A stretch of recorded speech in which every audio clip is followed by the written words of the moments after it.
billionaire father watched in disbelief as his black server took his disabled son's hand and led him in a dance step, and that single moment changed all three of their lives forever. Outside, New York's cold rain pounded against the windows, but inside the king's table, the gem of Manhattan, everything glowed with opulence and exacting elegance. Impeccably tailored Italian suits, dazzling evening gowns, hushed whispers shared only among the worthy. Here, every glance and gesture followed an unspoken rule.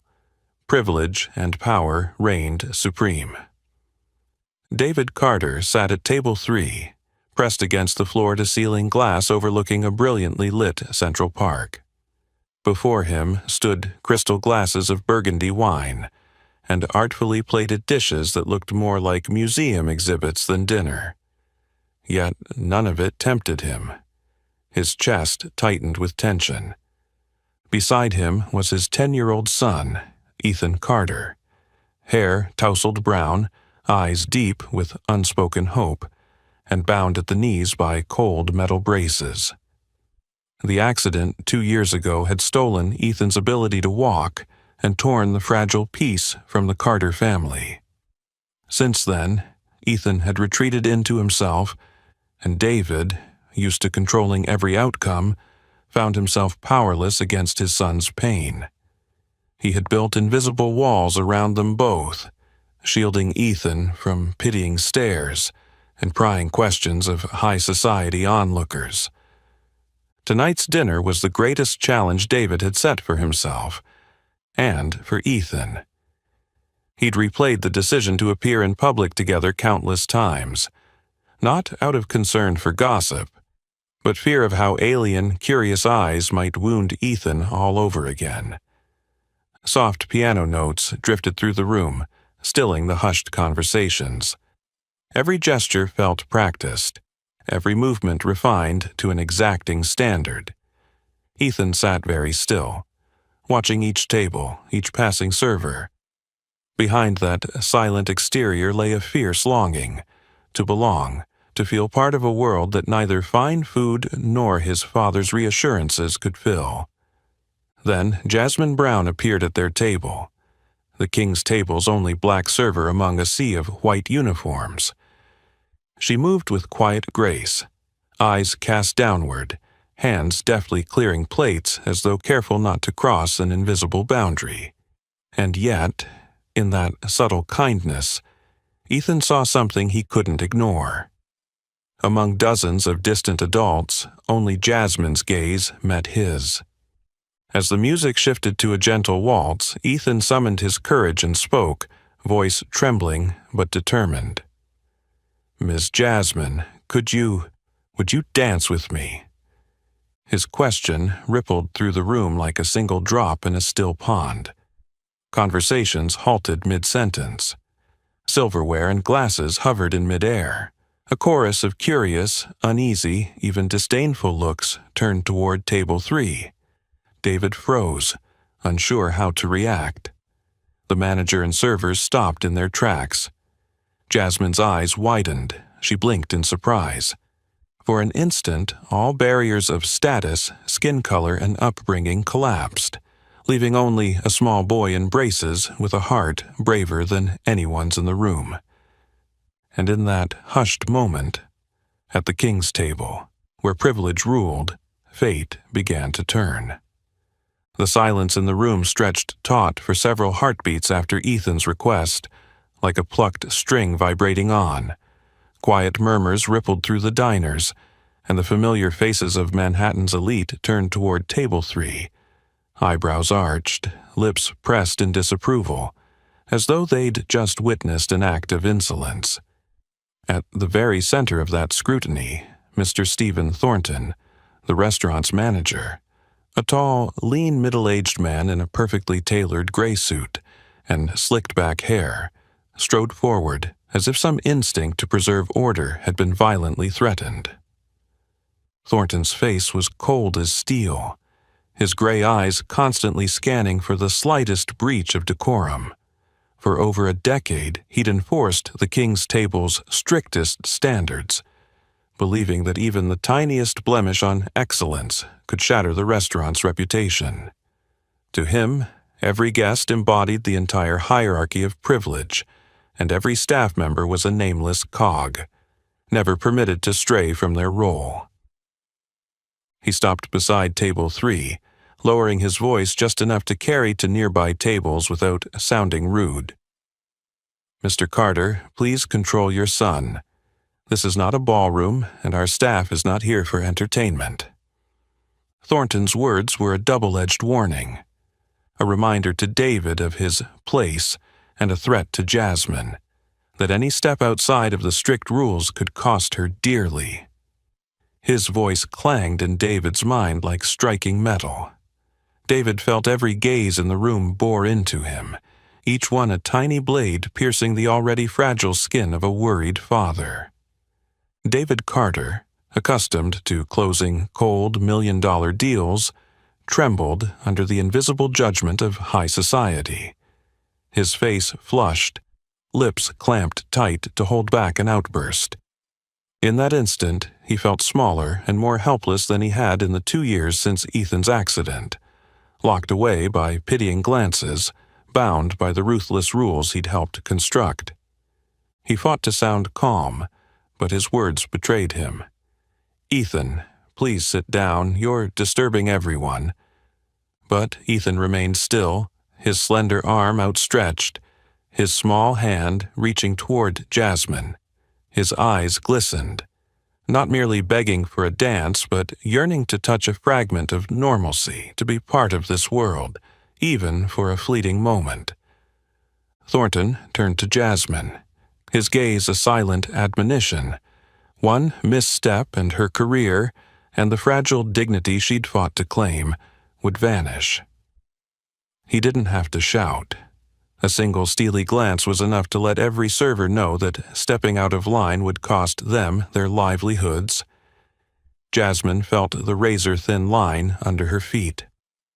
On one side lay the only position she'd secured after years of struggle and discrimination. On the other lay the honest plea of a fragile little boy, her lips pressed together, her palms slick with sweat.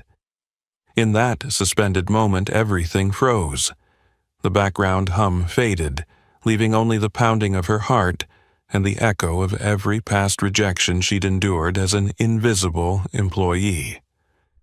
Amid all that pressure, the watchful eyes of Thornton, the judgmental stares of the elite, David's mortification, and Ethan's burning hope, Jasmine knew that a single act could upend the harsh order of this place. And in that instant, she also understood some lines, once crossed by someone brave enough, change the world forever. The moment hung in the air like a drawn bowstring. Every eye laser-focused on Jasmine as Mr. Thornton's cold admonition still echoed in her ears.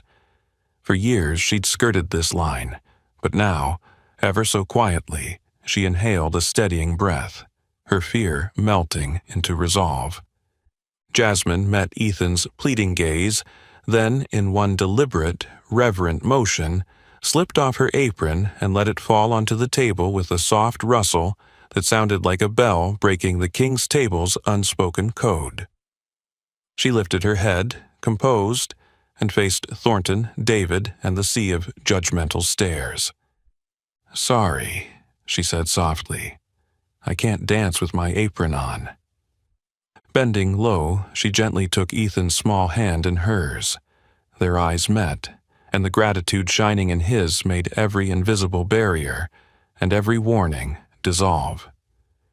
With Jasmine guiding him, Ethan ventured out between the rows of tables that, for so many years, had only known pristine dinner jackets, never the hesitant, metal-braced steps of a child in braces.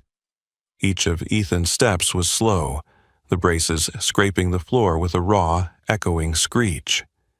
Jasmine didn't hurry him or pull him along. Instead, she matched her steps to his, each movement tender and patient. A ripple of nasty whispers rose from a nearby table. A woman in a mink stole, her crimson lips pursed, murmured, "She'll be fired tomorrow. Just watch." A gray-haired gentleman scoffed, Someone like her breaking rules. She clearly doesn't respect her place. Thornton's fists clenched at his sides, jaw tight, the last flash of his warning glance aimed at Jasmine. In the corner, a server hurriedly backed away from the eye of the storm, afraid to be implicated. David Carter stood frozen. He saw, in Jasmine's determined silhouette, a reflection of his late wife, Claire. Years ago, Claire had danced with Ethan right in their living room, giggling as his little feet, clumsy but eager, stepped on hers. "It's not perfection that makes magic, David," Claire had said. "It's connection, daring to let him lead." Now, in the city's most exclusive dining room, a black server risked her job so that a child might seize a moment of pure freedom. Under the soft glow of the chandelier, Jasmine and Ethan spun a tentative waltz, his face easing from tense to timidly proud, shame giving way to quiet joy. Though the piano continued, it felt as if only they existed in that orbit, every skeptical, judgmental gaze melting away before the smile blossoming on Ethan's lips. Across the room, Thornton halted, powerless. All his authority, even the power to decide someone's fate, couldn't stop this simple, powerful act of humanity. In his chest stirred a mix of anger and fear. If more Jasmines dared this, his ironclad rules might crumble without warning. 3 slow, courageous steps shattered the king's table's invisible wall. Each scrape of metal braces on the floor rang like a call to awaken. When the music finally ended, Jasmine bowed to Ethan with the grace of a lady to her honored partner. "Thank you for asking me. It was my privilege." She guided him back to his seat, leaving the entire room stunned into silence. But on Ethan's face shone a proud light, and in David's eyes awakened, then softened, a memory, a connection, and the longing to see his son lead, even if only for a single, fleeting moment. The moment Jasmine finished thanking Ethan, the restaurant remained cloaked in a heavy silence. Everything that had just unfolded tore aside the glittering facade that had long hidden the king's table's true nature. Yet, even as that moment lingered, the old order stirred, ready to reassert itself in its accustomed way. From behind the bar, Mr. Thornton emerged, his leather shoes clicking sharply on the polished wood floor. He planted himself before Jasmine, spine straight, and his voice rang out, calm but ice-cold, so every guest and staff member could hear, "Miss Jasmine Brown, your actions just now were entirely inappropriate under the King's Table's service standards and reputation. We will be issuing strict disciplinary measures." Each of Thornton's words cut like a razor. His disapproval of Jasmine went beyond her rule break. She had done what he himself had never dared, turned a human moment into reality at the heart of this temple of privilege. The other servers froze in place. A young waiter gently set down his tray, his hands shaking. An older waitress looked at Jasmine with a mix of pity and helplessness. Everyone knew how unforgiving these rules were, and that any breach would be made an example of. Among the diners, many wore their disapproval plainly. Some socialites pursed their lips, exchanging scornful whispers. Yet others, young entrepreneurs or first-time patrons suddenly aware of the fragility of these power norms, regarded Jasmine with silent admiration. They recognized in her something money couldn't buy, the courage to stand with the vulnerable, even at the risk of losing the only position she'd fought so hard to attain. Jasmine stood tall, her gaze never leaving Thornton's. She offered no apology, no defense. In that moment, the pride of someone long underestimated became an unbreakable shield against the tide of judgment. David Carter rose to his feet, rigid beneath the weight of so many stares. A memory of his late wife, Claire, flooded back. Not her gentleness, but the fierce look she wore whenever she saw injustice cloaked in rules. He realized how he'd let fear of society and obsession with a perfect image turn him into a bystander in his own son's life. After 3 slow, determined steps, Jasmine returned to their table and gave Ethan a formal bow, her voice still rich with respect. "Thank you for asking me. It's been my honor." Those words, spoken amid countless critical eyes, carried the weight of a declaration that human dignity transcends class, color, and codified rules. Jasmine turned away, shoulders trembling barely perceptibly, yet her stride remained unwavering. Whispers and scornful glances trailed her, as if determined to crush the black woman who dared to cross the line. Just as Jasmine took a few more steps, David's voice cut through the hush, steady and unflinching, heedless of unspoken etiquette. "Excuse me, ma'am, could you tell me your full name?" That simple question froze the room again. Thornton's brow furrowed in irritation. The diners all turned back. In that single moment, the power dynamic flipped. What had seemed a backstage incident now had a witness in renowned billionaire David Carter. The air grew thick with prejudice, curiosity, and something else. Hope.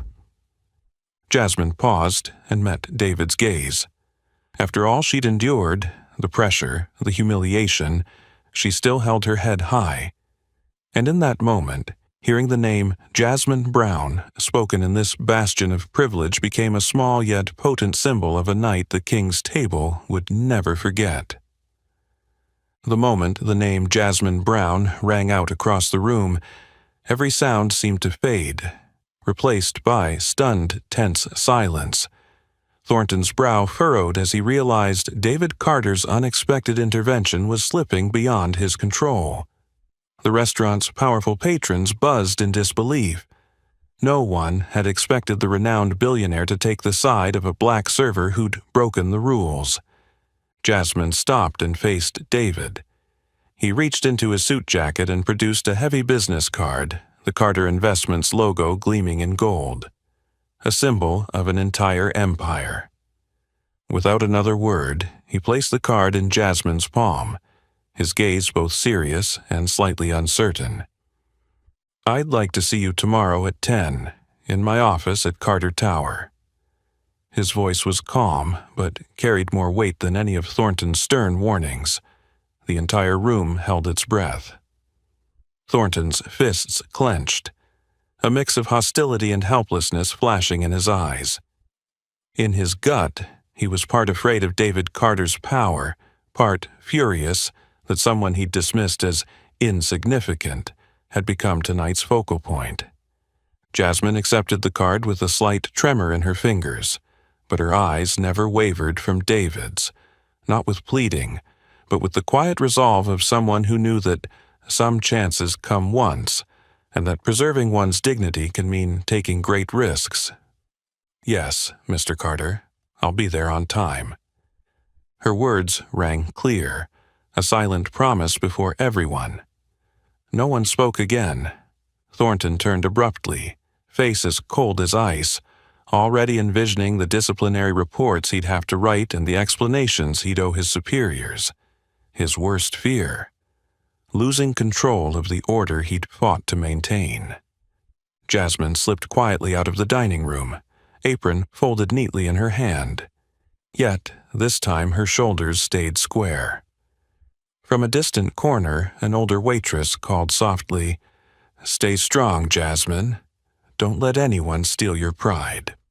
When only father and son remained at table 3, Ethan looked up at his dad, eyes bright with surprise and hope. "Dad, why did you do that?" David met his son's gaze. For the first time in 2 years, he saw not only the pain of a child living with a disability, but a fierce desire to shape his own destiny. In that instant, David realized how his own fears, of gossip, of maintaining a perfect image, had become another prison, turning him into a bystander in his son's life. He placed a gentle hand on Ethan's shoulder, his voice low and warm, tinged with regret. "I thought it was time to really listen to you, Ethan." Beneath the crystal chandeliers, the two of them sat in peaceful silence. Elsewhere, Thornton summoned a server for hushed instructions, his face shadowed with anger. But the tide of change had already begun the moment a father chose to listen, and a server dared to stand tall in the heart of the storm. The next morning, while Manhattan still lay drowsy in the cold early mist, Carter Tower shone like a beacon, its glass facade reflecting sunlight onto the bustling streets of Wall Street. In front of that sleek, vast lobby, Jasmine Brown stood quietly in the plainest navy blue dress she owned, the one she'd scored at a deep discount clearance sale. She felt small amid the sea of tailored suits, luxury watches, and polished leather shoes. Every passing step seemed weighted with power. Jasmine took a deep breath, gripped her worn canvas tote, gathered her composure, and stepped inside, unfazed by the curious, skeptical glances trailing her from the lobby to the elevator. Her flats clicked against the cold marble floor like an intruder's footsteps. At the reception desk, she spoke softly, "Jasmine Brown. I have an appointment with Mr. David Carter." The young receptionist peered at her with a frosty stare, then tapped the intercom. "Ms. Winters will escort you." A few minutes later, Mrs. Linda Winters appeared.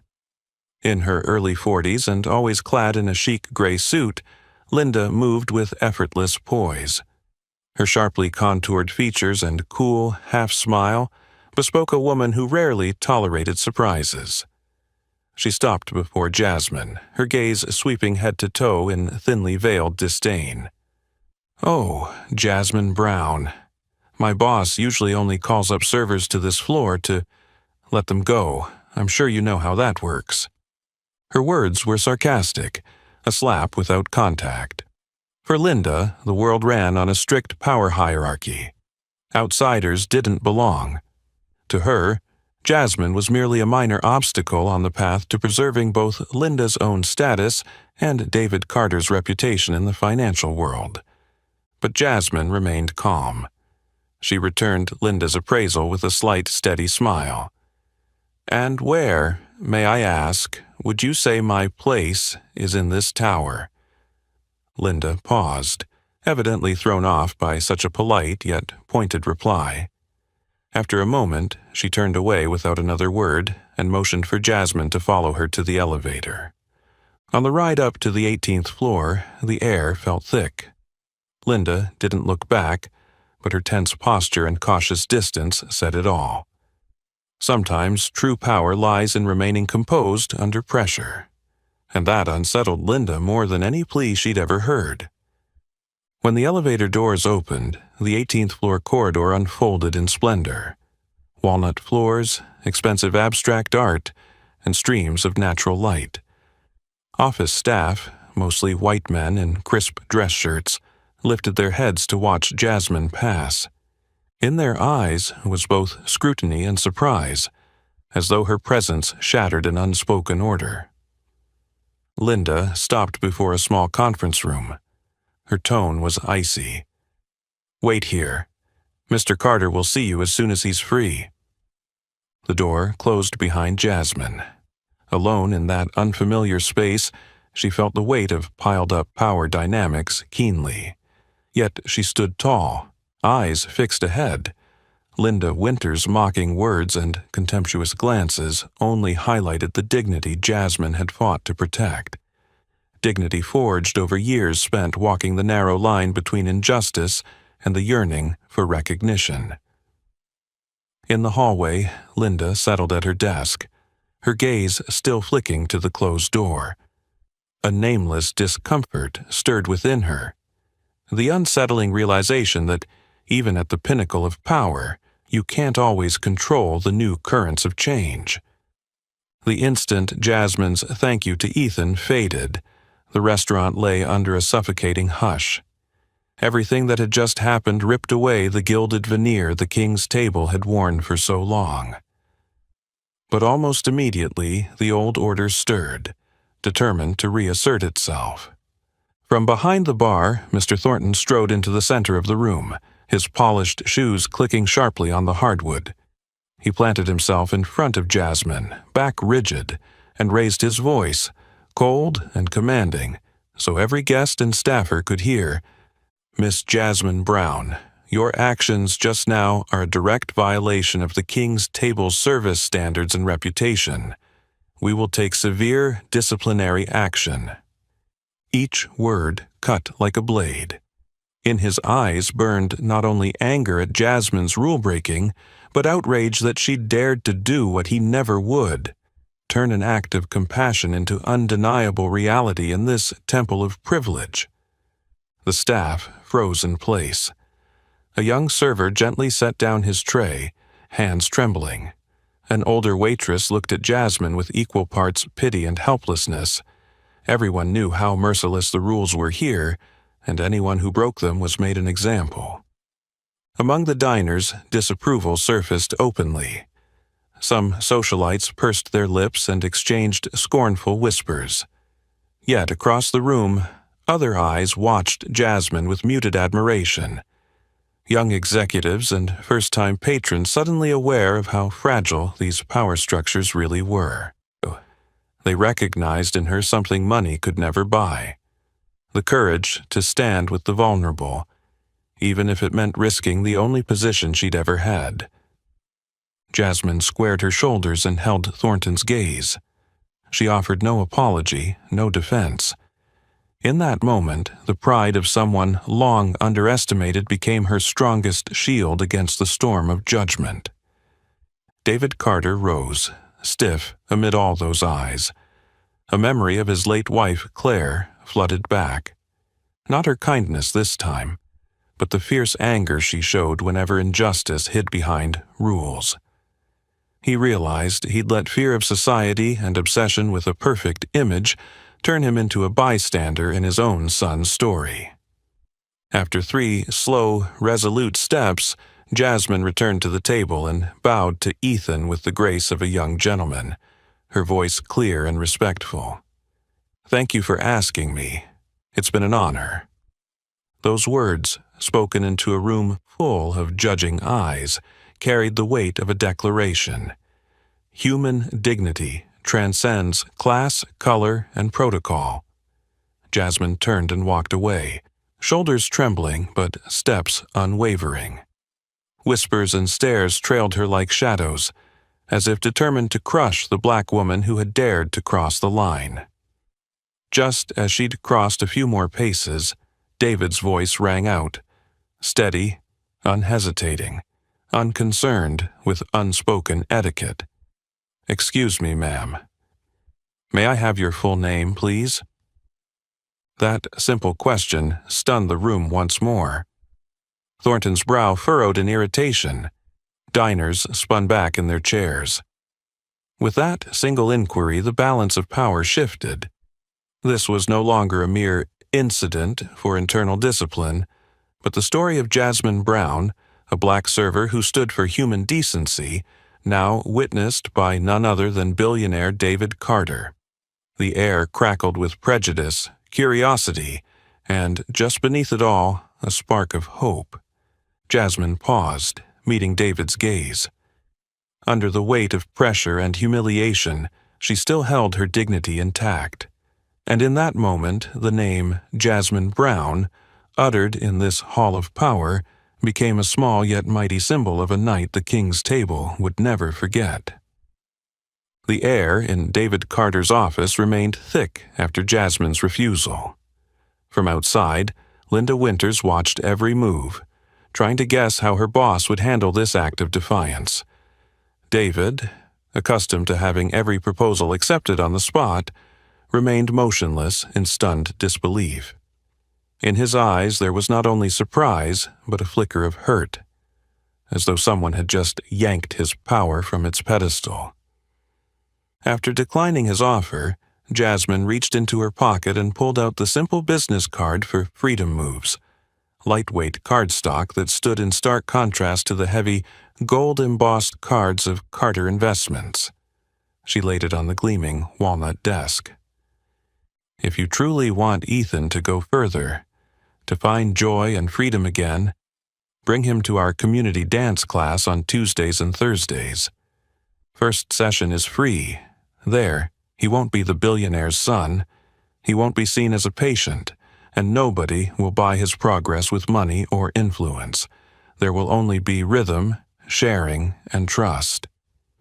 David leaned forward, as if to say something that might save the moment, but Jasmine was already on her feet. She offered no handshake, no bowed head, as if waiting for pity. Her gaze was steady, proud, unyielding, and quietly fierce.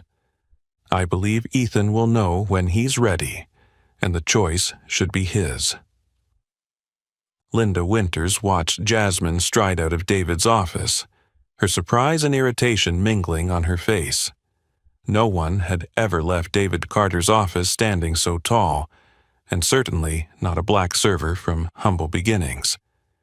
Linda clutched her pen, a worry settling in her chest. If more Jasmines appeared, the old power structures really would be in danger.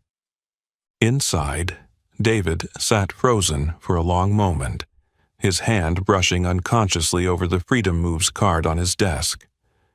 No one had ever dared refuse him, much less put him in the position of having to wait, or of being invited instead of calling the shots himself. All his years in business, he had always set the rules. But today, for the first time, the game had changed sides, and he found himself forced to listen, to step into a new world where money no longer bought control. David looked up at the city spread out below him, feeling both unsettled and exhilarated, a sensation he hadn't known since Ethan's accident. Deep down, he understood. It was time for his son, and for himself, to relearn how to choose freely and to engage with the things money can't buy. At the end of the 18th floor hallway, Jasmine stepped out of the elevator into a sea of expensive suits. Yet this time, each of her steps rang with confidence, reminding that tower of power that some values can't be coerced or purchased, but only earned when you dare to give others the choice. And with that, the real tide of change began to flow. A week had passed since the meeting at Carter Tower, and the Freedom Moves card still rested on David's desk beside stacks of million-dollar investment files and a jam-packed calendar. But Jasmine's words and Ethan's eyes that night kept returning to him, stirring something long buried beneath his armor of power and pride. On Tuesday afternoon, as Manhattan shifted from glamour to bustle, David Carter's Bentley rolled slowly toward the Bronx, a borough many in high society still considered beneath them. Ethan sat in the back seat, pressed against the window, his heart racing. He remembered the thrill of Jasmine guiding him in that first dance step, and the surge of freedom he'd felt under so many curious stares. Through the glass, the Freedom Moves Community Center appeared humble. Paint was faded, the sign peeling, but its bright, childlike colors still shone. Outside, a group of kids on crutches, walkers, and wheelchairs laughed and chattered. They couldn't have looked more different from the children Ethan had seen in his upscale rehab clinics. Here, everyone was free. Everyone was normal in their own way. By the entrance stood Zoe Brown, Jasmine's sister and co-founder of the center, her hair in a neat bun, wearing a simple t-shirt, arms folded as she watched. She glanced warily at the luxury Bentley, a mix of concern and pity in her voice. Someone like him won't actually come in, Jasmine. They just drop their kid off, slam the door, and won't dare touch this real world. Jasmine simply smiled. She knew better than anyone how hard it was for someone as powerful as David Carter to step outside his comfort zone, especially when doing so meant confronting his own insecurities and prejudices. Inside the car, David watched the scene unfold, hands tightening on the wheel. He felt out of place and uneasy. No security guards, no plush reception desk, No scripted greetings like in the fancy rehab centers he'd always taken Ethan to. Everything here was so genuine that he felt like an outsider peering in on simplicity. "I want to dance with the others," Ethan blurted out, determination bright in his eyes. David turned to his son and saw not fear or dependence, but a fierce will to choose for himself. In Ethan's gaze, David found a reflection of Claire, his late wife, who'd always believed in the liberating power of letting children lead. An internal battle raged. On one side, the fear of judgment from his peers if they knew David Carter was bringing his son to a low-class Bronx center. On the other, the call of fatherly love and the memory of Ethan's courageous eyes. All his life, he'd confidently steered every decision. But now, he was being led by his son. Outside, Zoe, Jasmine, and the other kids waited. Inside the Bentley, David sighed, then quietly opened his door and stepped out. He turned to Ethan and held out his hand. Ethan beamed, took his dad's hand, and, bracing himself on metal-clad legs, climbed out on his own. Arm in arm, father and son made their way to the center's entrance. Each of David's steps carried the weight of decades of societal prejudice and countless judging glances. Linda Winters had warned him, "Don't let this low-class stuff tarnish the Carter name." But today, David knew that if he let that fear rule him, he would lose something infinitely more precious: his son's trust and freedom. Zoe stood guardian at the door, still on edge. "May I help you, sir?" David paused, then spoke calmly, his voice softer than ever. "I've brought my son to dance class. I want to see for myself what it is about this place that makes Ethan so eager to come." Jasmine stepped forward, her gentle smile unwavering. "Here, every child has the right to be themselves, Mr. Carter. I hope you find what you've never seen anywhere else." And there, in the golden Bronx afternoon light amidst children's laughter, David Carter felt himself truly stepping out of his comfort zone, ready for a new journey where power, prejudice, and prestige were no longer the only guides. Under Jasmine's guidance, David and Ethan stepped through the doors of the Freedom Moves Center. Inside, the atmosphere was the exact opposite of every high-end rehab facility David had ever known. The space was open and unpretentious. Scuffed wooden floors, walls plastered with bright, childlike posters in messy handwriting. "Every step is a victory. You set the rhythm. Here, everyone shines." The room pulsed with upbeat music, laughter, and, most strikingly, the sight of dozens of children using walkers, crutches, wheelchairs, and prosthetic limbs moving freely, dancing, spinning, expressing themselves in gloriously chaotic ways that defied any standard. Their uneven, improvised movements radiated a vitality that no expensive physical therapy clinic could match. Ethan fell silent in wonder.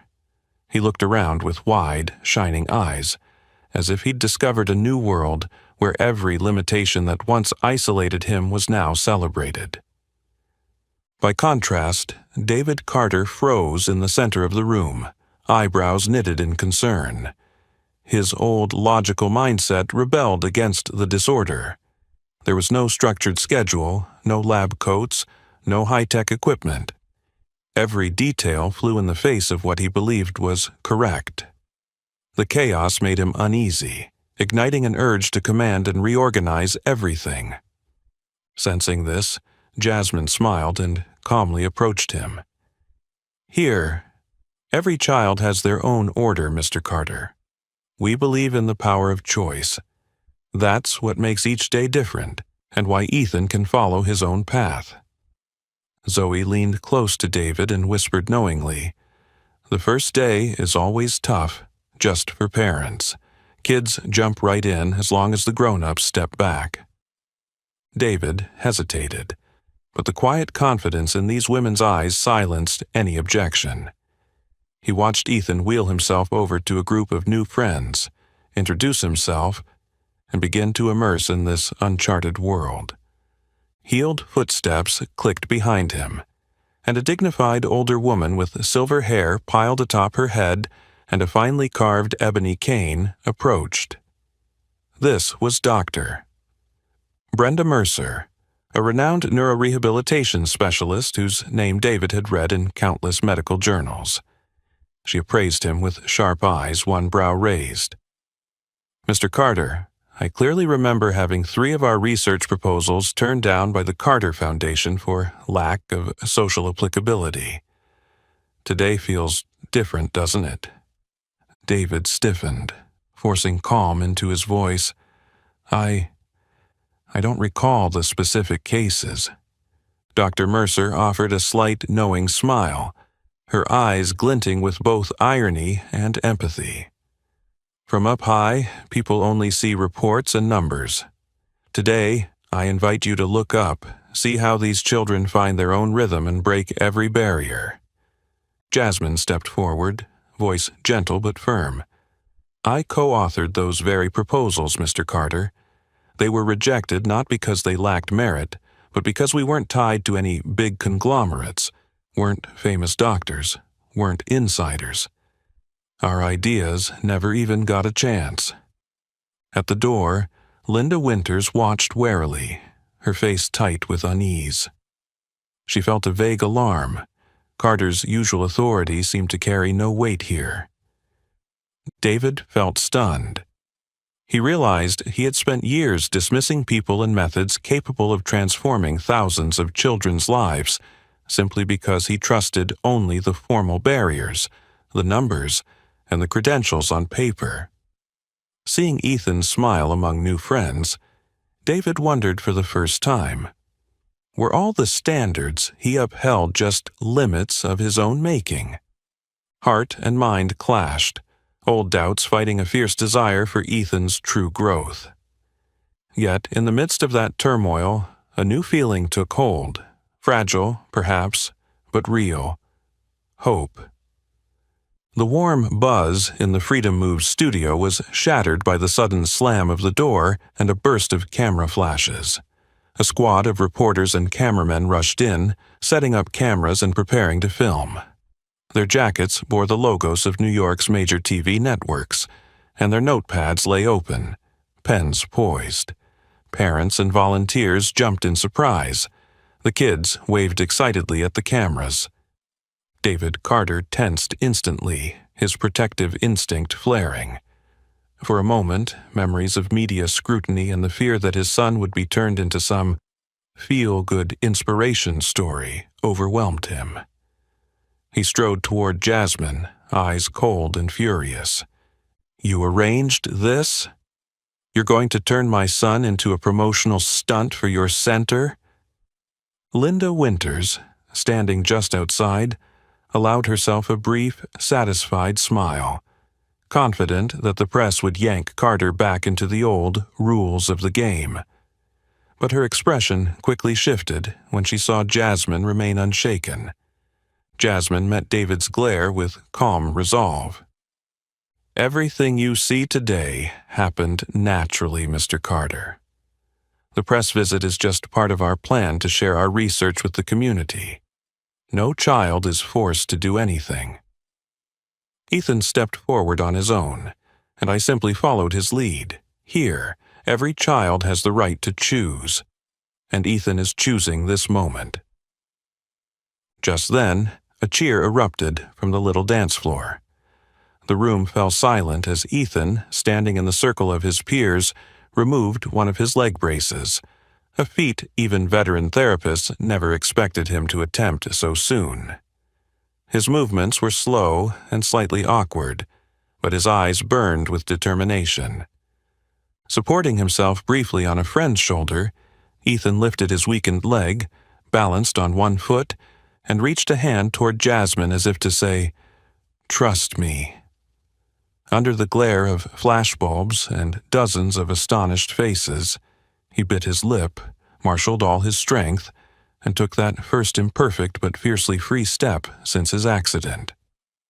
Applause erupted throughout the room. Cameras panned across the cheering group of children. Dr. Brenda Mercer wiped away tears, and Zoe embraced Jasmine, whispering, "See? That's why you could never give up." David stood motionless amid the crowd. His eyes, once a well of restraint, reason, and authority, filled with tears. He tried to hold them back but couldn't. For the first time in 2 years, David Carter wept in public, not from pity or disappointment, but from a pure joy at seeing his son truly free and truly happy, something no amount of money or control could ever buy. Linda Winters, at the end of the hallway, froze. Before her, the power of the media had become nothing more than a backdrop for a small, genuine miracle that touched everyone's heart. Reporters flocked to interview Dr.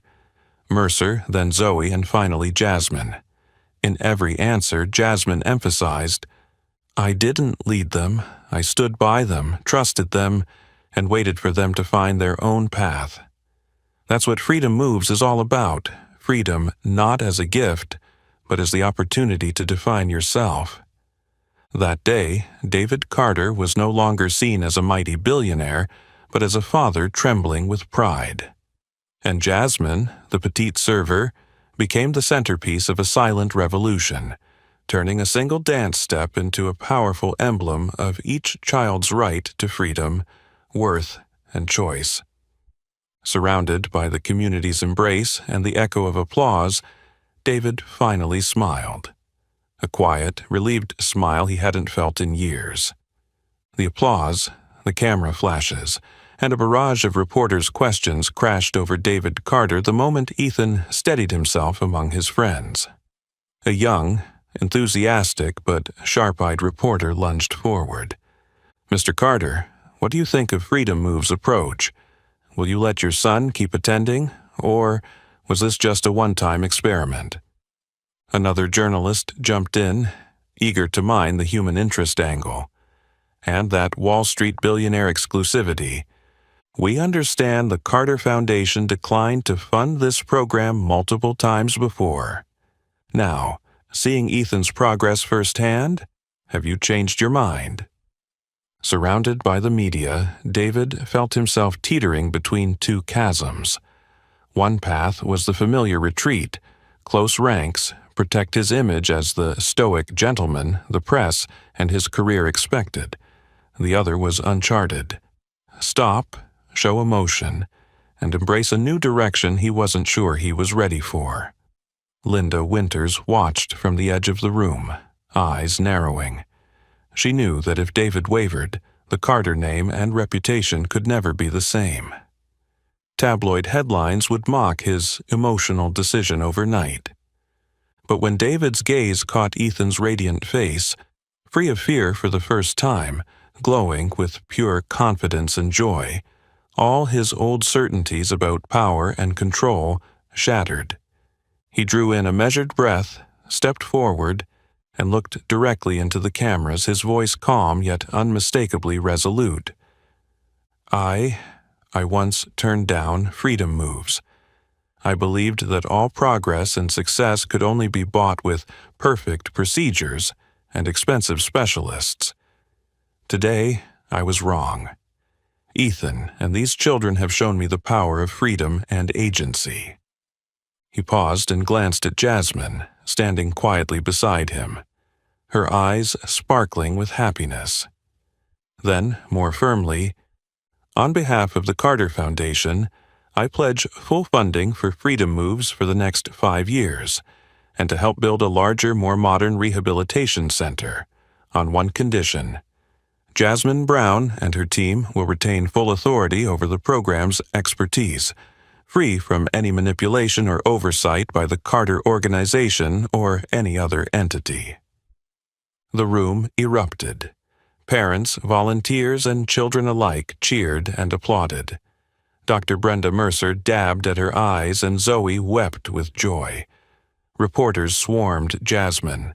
astonished to see a petite black woman earn open, public trust from a Wall Street titan.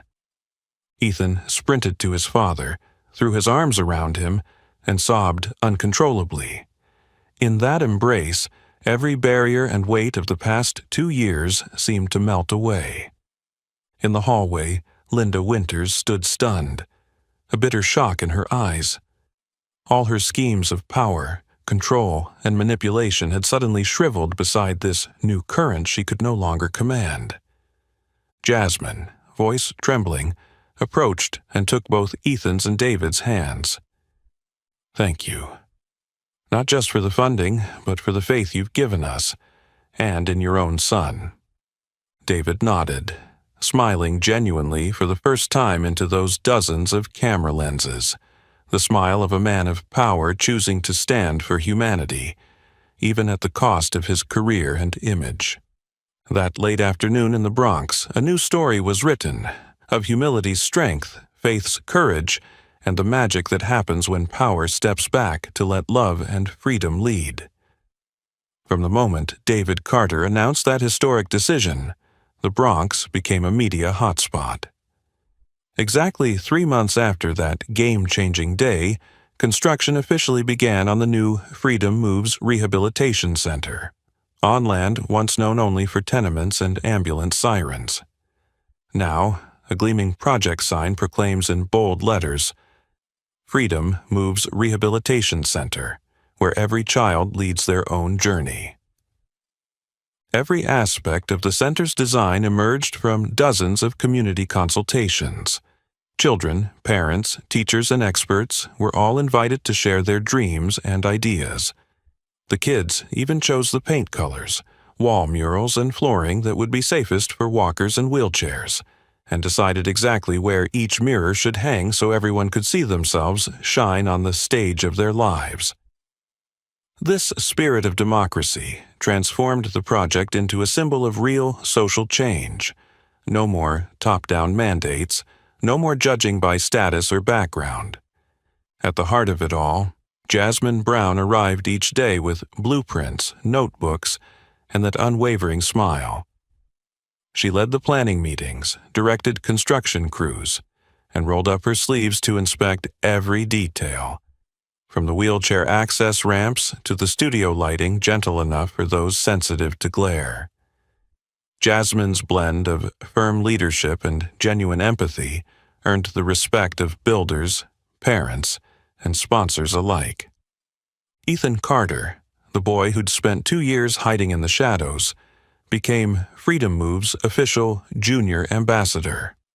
He proudly guided new visitors around the site, introduced future therapy zones, and encouraged the shyest children to try their first moves.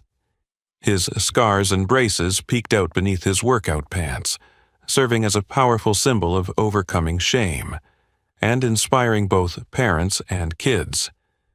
Even David Carter himself began to change. No longer merely the distant power broker on the top floor, he now signed up for doctor. Mercer and Jasmine's research meetings. In those early sessions, he sat quietly in a corner, listening intently to debates on innovative rehab methods. He pored over neuroscience journals and special education reports, handwriting notes, a task that his longtime executive assistant, Linda Winters, had always handled for him. Linda, once the impenetrable wall protecting the Carter legacy, found herself in those same meetings, brow furrowed. She realized her role as gatekeeper no longer fit this new world. Watching Jasmine solicit every child's input, she finally understood. Real power lies in listening and walking alongside others, not in enforcing outdated rules. The groundbreaking at the Freedom Moves site became far more than a charity ribbon cutting or a healthcare project. It was a landmark moment for the entire Bronx community. News outlets noted the wave of optimism. Children from across the city flocked to sign up for trial sessions. Parents eagerly volunteered design feedback. Medical schools, rehab centers, and human rights organizations reached out for research partnerships, the movement rippling through every social layer. Perhaps the most moving moment came when Ethan and two new friends jointly snipped the ceremonial ribbon, watched by Jasmine, David, Zoe, and Dr. Mercer. In everyone's eyes, both those accustomed to power and those once on the margins, there shone an unprecedented recognition and trust. It was clear. A new door had opened, not just for freedom moves, but for countless children and families seeking their own path to freedom. And on that ground, once defined by prejudice and barriers, a new community was reborn, rooted in empathy, guided by each child's lived experience, and driven by the shared power of choice. The opening ceremony for the new Freedom Moves Center had arrived, an event of huge significance not just for the Bronx, but for all of New York. From early morning, crowds poured in, parents clutching their children's hands, kids arriving on crutches, in wheelchairs, or with prosthetic legs, joined by volunteers, medical professionals, the press, and even politicians who'd long turned a blind eye to this part of the city. Under the early summer sun, the outdoor stage blazed with color. The banner, "Every Step Counts," proclaiming a manifesto for a new generation. Inside the center's grounds, hundreds of children moved confidently to upbeat music. Some danced on both legs, others spun in wheelchairs. Still others limped but beamed. Every gesture proof of the self-empowerment and perseverance this place fosters. In their midst, Ethan Carter stood out, his eyes shining, balancing on a single lightweight cane. His face bore no trace of past shame, only radiant pride, for himself and for every child daring to take the stage in their own lives. Behind the wings of the stage, among the bright flowers, balloons, and ribbons, David Carter watched silently. The man, once defined by power and ultimate decisions, now stood with reddened eyes, unable to hide his emotion. For the first time in his life, he realized a father's and a leader's greatest strength isn't controlling or directing every detail, but knowing when to step back and let others grow. When the music stopped, the MC invited parent representatives and sponsors forward to speak. Cameras flashed and applause thundered, but David declined the microphone. Instead, he quietly walked over to Jasmine, who at that moment was helping a little one take a first dance step just off stage, and placed a hand on her shoulder. He leaned close and said, voice thick with gratitude, "Thank you, Jasmine. Not only for this center, but for teaching me how to follow. Without you, I'd never have understood that sometimes a father or a leader must yield, must trust, and must let those you care about take the initiative." Jasmine smiled through tears, her eyes shining. She knew his words were more than an apology for past biases and mistakes. They marked a milestone in his growth, where power bows to faith and pride merges with love. Just then, a reporter approached for a quick question, curiosity and admiration in his eyes. "Mr. Carter, what's the biggest lesson you've learned on this journey with Freedom Moves, from your son and these children?" David took in the colorful walls, the laughing kids, the once powerless parents now brimming with hope. Then he looked at Ethan as if entrusting his answer to this new generation. His voice rang out, confident yet warm. "I used to believe a leader was the one who points the way, who controls everything and always knows best. Now I understand. A true leader dares to follow. When someone, whether a child, a humble teacher, or someone once considered invisible, shows you a better path. I'm grateful to have learned that lesson and proud to walk alongside all of you on this journey." Amid sustained applause and the shining eyes of Ethan, Jasmine, Zoe, Dr. Mercer, and even the once antagonistic Linda Winters, who stood quietly moved, the crowd recognized their own transformation. Freedom Moves had become more than a rehab center. It was a place where every act of growth, every act of forgiveness, Every effort to transcend limits is honored. And there, before a cheering crowd, a father, once proud, once rigid, bowed his head in apology, stepped aside at exactly the right moment, and welcomed the real miracles that followed. Spring light floods New York's avenues this year, not just in the Bronx, but in every major city from Chicago and Houston to Los Angeles, thanks to one thing. The Freedom Moves method has officially spread, creating a nationwide rehabilitation network for children with disabilities. Headlines everywhere tell the story. TV shows feature experts and families who've experienced the program, and posters of Ethan Carter and Jasmine Brown, emblazoned with "Every Step Counts," now decorate hundreds of hospitals, schools, and community centers. Just 1 year after its grand opening, the Bronx Freedom Moves Center has become the model for a new generation of pediatric rehab projects. Thousands of children from across the country enroll. Dance classes and group therapy sessions have become hubs of confidence and joy, small miracles that traditional medicine can't deliver. Parents who once felt helpless now quietly wipe away tears as their kids take their first steps or bravely perform on stage before a cheering crowd. Jasmine Brown, once an anonymous server in high society eyes, has been honored with America's Top Innovation Award in Pediatric Rehabilitation. She's appeared on national television to share how Freedom Moves was built, her philosophy of stepping back so children can lead, and her belief that true worth lies not in background or status, but in the courage to empower others. Profiles celebrate her as the woman who opened the door to freedom for America's disabled children. Yet, Jasmine says her greatest reward is the radiant eyes and laughter she greets every day at the center.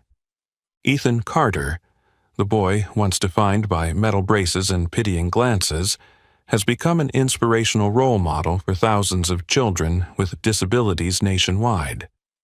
He speaks at education forums about his recovery journey, encouraging others to step up, make their own choices, and live to their own rhythm. Though he sometimes still uses a cane, he's always the first to reach out to newcomers, urging them to try their first dance steps. Ethan has turned pain into strength, shame into motivation, and his personal journey into a source of community-wide hope. And David Carter, once the epitome of Wall Street's cold power, now is known as a thoughtful father who listens, admits mistakes publicly, and chooses to change for his son and for the community. He joins Jasmine at research meetings and personally helps raise funds to expand the Freedom Moves model. No longer chasing billion-dollar deals, he finds real value in every child's smile and every new milestone, things he never imagined half a lifetime ago. That same year, David, Jasmine, and Ethan appeared together on the cover of Time magazine under the headline, "The Dance That Changed America." They became symbols of a new generation, where race, background, and privilege no longer divide, but recognition, empathy, and the power of a free step unite every corner of American society. Even Linda Winters, once the guardian of the old rules, now champions community rehabilitation projects. She speaks publicly about her own growth, the lesson of relinquishing control and respecting those small people once dismissed. Freedom Moves has continued to grow, attracting international experts for study and collaboration. Freedom Scholarships now support hundreds of underprivileged children nationwide, keeping dreams alive. At an annual festival, when Jasmine takes Ethan's hand for the opening dance and David cheers from the front row with a proud smile, they become three distinct notes melding into one liberating chord that resonates in thousands of hearts. Because their greatest legacy isn't a building, a program, or an award, it's the boundless power of connection, a community that steps back to let children lead, and an ever-expanding dream of freedom. That is the Free Step, a legacy that will never fade from the heart of America.